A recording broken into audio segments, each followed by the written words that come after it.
Welcome, everybody, to XXL Men tonight, guys. We've got a big one for you. We're talking some cold vengeance, so strap yourself in, guys. Let's get into some X-Men, the animated series. I am VHS Chase.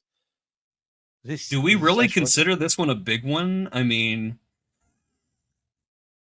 do we? Well, big characters, isn't it? They're big people. I'm just trying to overhype it. I just have one question. We're working on a thin margin this week. I just have one question. Why does Sabretooth have to have such a shapely and well-defined butt in this episode? Every time we see his backside, it's like cheek, crack right in the middle. It's like nothing to the imagination. Okay. How did they get away with this on kids' TV is all I want. I just appreciate you. Very observant, man. You're very observant. It's hard not to notice it. It is very hard not to notice it. I'll tell you what body part they don't do well on this show, and especially in a massive scene like this, is abs. Abs look weird. There's a whole scene with Cyclops, and it looks like she's like got water balloons there. I don't know who animated the abs, but they don't look right. No abs look good. No, this has got some choices in it, most definitely. I'm not going to say that they're all good choices, but all of them definitely were choices. First of all, I love how Canada is represented in this TV show because it's nothing but a frozen wasteland. That's Canada. Oh yeah, it's just nothing. It's like nobody's there. I thought it's occasionally you'll run into a very stereotypical Inuit person, and otherwise it is Hoth. Yeah. That's it. He goes walkabout. Not real for any what is he trying to find Stryker? Like, why did he leave in the middle of the night? Because he couldn't have Jean. Is it all over? He failed. It's all over the photo thing again. It's just. I understand. Grow up, Wolverine. Grow up. I understand that this is a television show for children, but at the same time, really? It couldn't have been, okay, while you guys are going to Genosha to go get on a beach, I'm going to go hang out in Canada because I got to go work on some things. And then you don't sound so much like a brat anymore. Hellboy and Wolverine would get along famously, I think, because both of them are brats. Sabretooth, I assume Sabretooth has been following him since the X-Mansion. Or is he just randomly in the middle of Canada and go like, does that smell like Wolverine? He's over there eating a salmon. Just yeah. Is that freaking Wolverine over there? Oh my god! Yeah, like I'm eating now. I'm even madder. But I'm willing to give that as the benefit of the doubt. We did get a face-off, which did take me back to that short moment in the X-Men film. And I feel like this may be one of the episodes Brian Singer watched. And he goes, they fight in snow. That might be a cool way to open the movie. Sure, why not? Why not? Who cares? I'm barely going to turn up to set anyway. That's just nasty. Anyway, they have a fight. Like, I don't know what it's about, except he's just angry. They don't like each other. That's all the motivation they need at this point in the season. He seems to be a bit more cooler about it than Sabretooth, though. I think Wolverine doesn't want to fight, though, does he? It's just like, what's your problem? I'm just like, I don't know. Don't you see that my heart's broken because a girl won't cheat on her boyfriend with me? Yes. But then he comes across some locals, doesn't he? Yes. They self-identify as Inuits in the episode. In my opinion, very problematic representation of the culture because they are represented as ill-informed, backwards, and even a little incompetent. And just that's just kind of cringy, to be honest. It doesn't age well.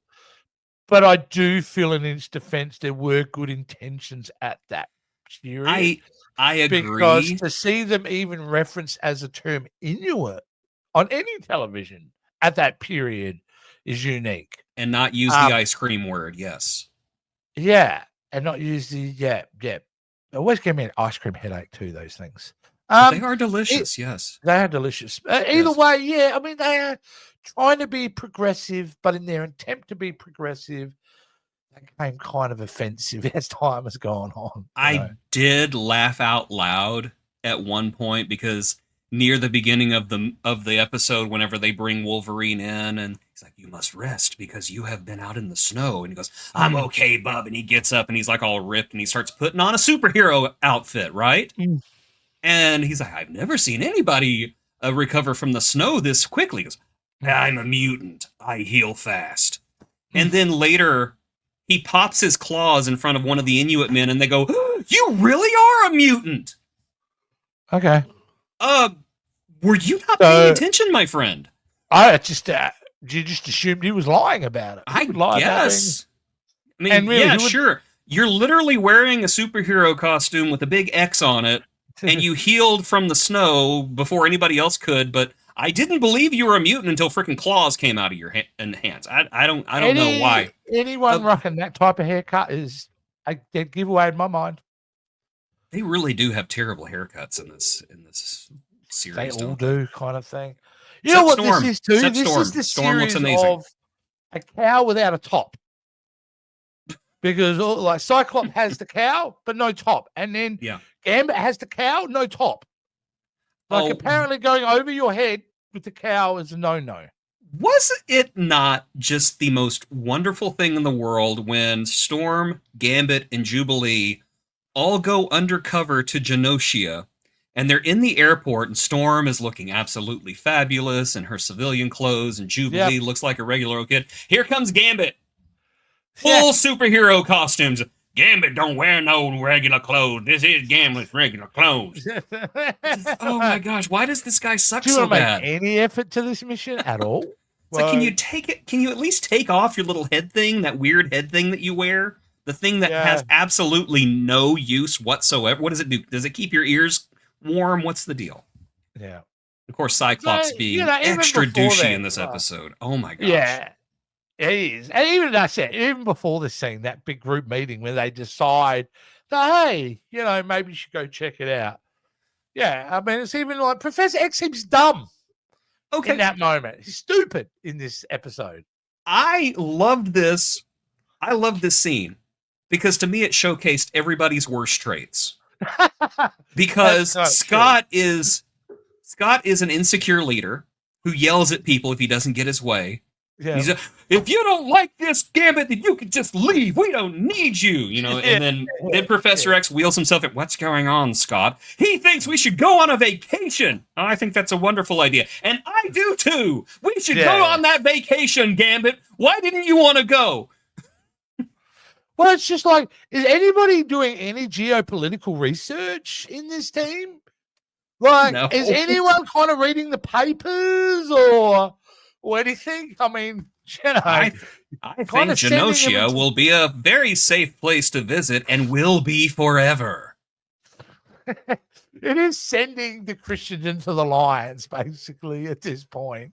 Take the child with you. Take the defenseless child with you, Gambit. Yeah. I wouldn't trust Gambit with a child anyway. That's why we're taking Storm. Storm, babysit. Jubilee, no, Gambit. Babysit Gambit. See, that's the problem now. At this point of rewatching the series, I'm seriously considering the quality of leadership in this team. I do have to sit back and go, I don't think these guys are as good as I remember being. I know it's the first season. Yeah, I know it's the first season and that they were finding their legs. I know it gets better later, but my gosh, you are right. The leadership in the X-Men at this particular juncture is pretty harrowing. I will say that. I honestly think sometimes Jubilee is the most mature person in the room. And just let Storm be in charge. Storm would be fine. Like, it would be Gambit, fine. She's the most mature. Yeah. She's the most balanced. She ain't going to turn into a phoenix or anything. She's good. She's not going to stamp up and down on the ground like Cyclops, so he doesn't get away. Like, yeah.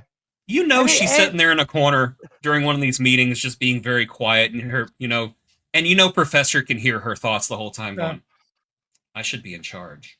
I should be in charge." And he's over there going, "I know you should be in charge, but Scott will throw a pansy fit if you are. I know." Yeah, but really, if she's in charge, what do we need Professor X for? I mean, he's just a guy that would spoil movies. He would be, always got to worry about wheelchair accessibility. I know that sounds rough, but it has to be considered. Like, he becomes a liability. If he doesn't lead, he's a liability. That's what I say. He has got some very questionable ethics as well. We don't even need his telekinesis or anything like that, because we've got a Jean. Yeah, she's a little bit rough around the edges, but still. She's not going to give anybody, concentration camp flashbacks to distract them. We don't need any wheelchair rants evil. for her. I don't care if that was Magneto. That was evil. Nonetheless. So clearly going Genosha was the smart move. Absolutely. Yes. And here's the other thing I have a problem with the reveal of that. Do this team, with this high-end technology that they have no sensors of machines coming, like a radar built into them or anything else like that? Their powers do seem to operate on a need-to-use basis. A little bit. And it's Wolverine the same way.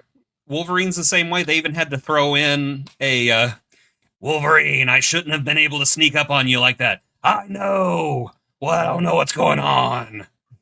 The writers needed you to sneak up on me. It is very much like Foot and Dookie. That's what they do.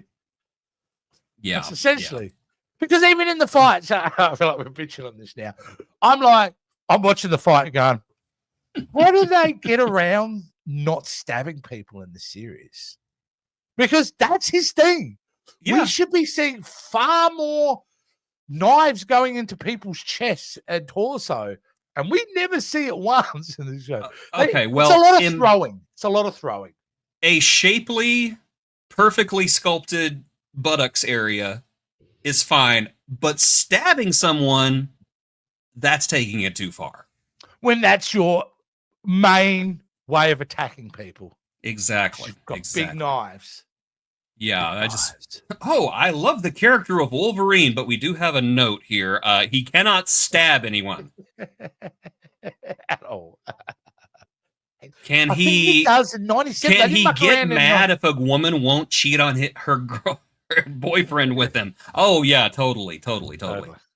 But can he get mad at cars? Can he stab cars? Yeah, he can stab cars. That's fine. Yeah. So basically, his action scene becomes like those little mini cutscenes from Street Fighter where you have to keep hitting the car till it blows up. Yeah. That's what he's forced to do. Yeah. With your big kick, like Ken used to do in that game. Ah, Gene. Gene. Yeah. Like Honda. Anyway. Yeah, like it's not a great episode. I gotta say, you're right. In a way, you were joking about that scene, but I think it's appropriate across the board for this episode. It's probably shows some of the weaknesses of this series. Is pretty well in this, and kind of like I was watching it, going, oh, it just does happen a lot.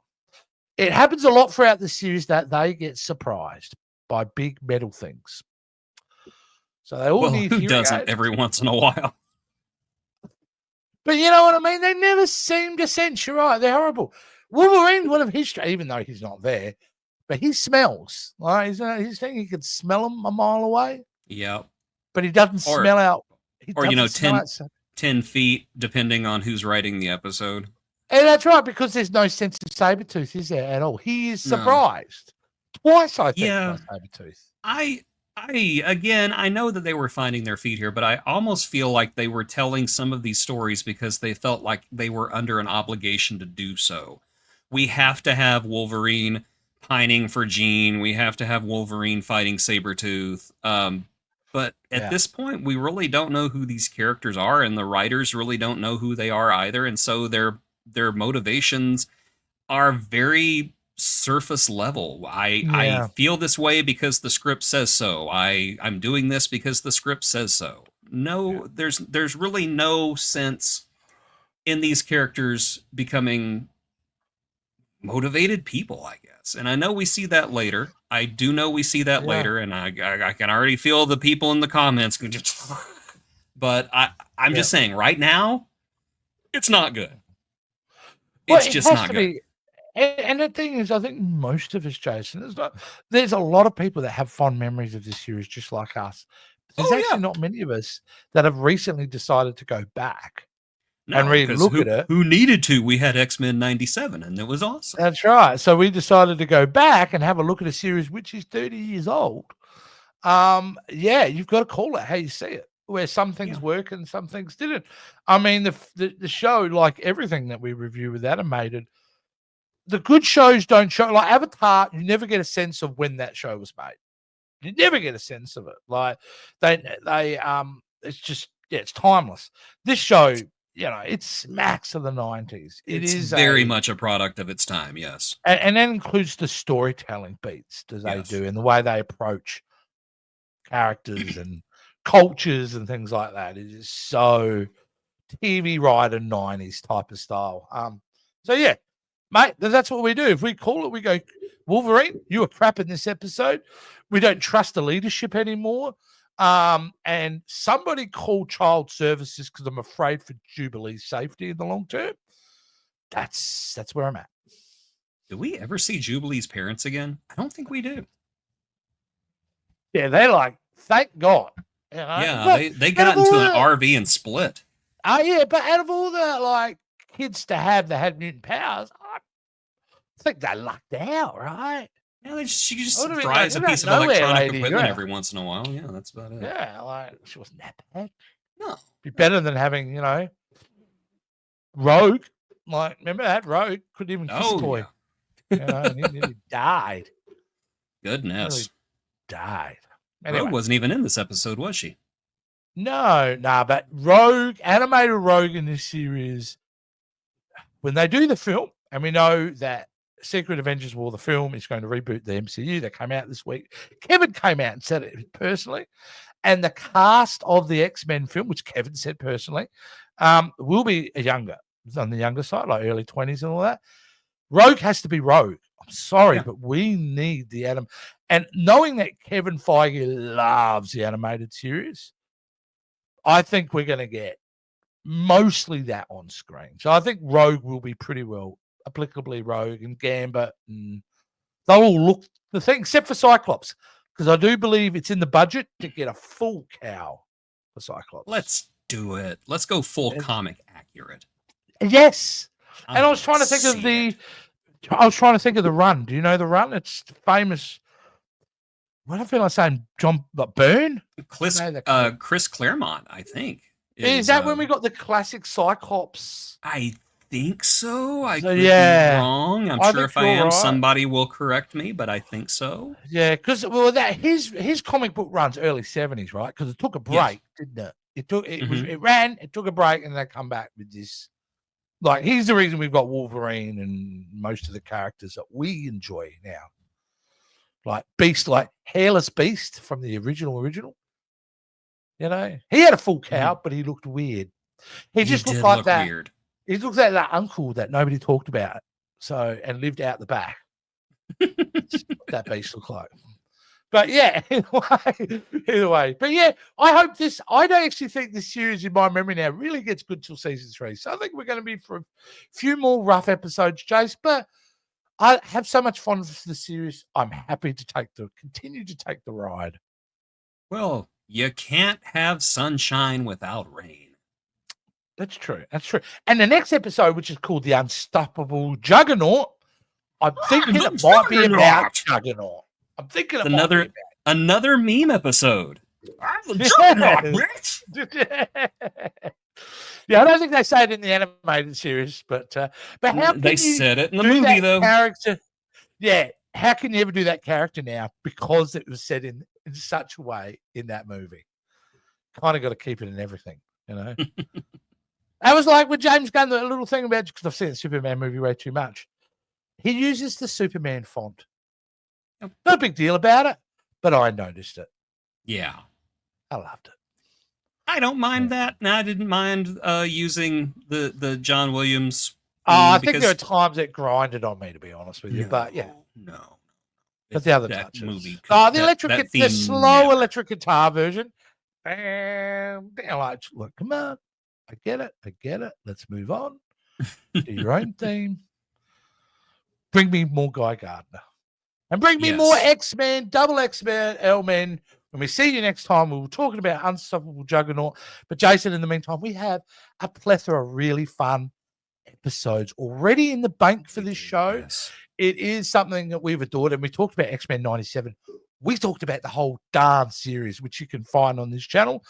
But how else can these guys, if you like this show and like what we do, how can you become even more part of this crazy little family here on the Jason Roy Gaston channel?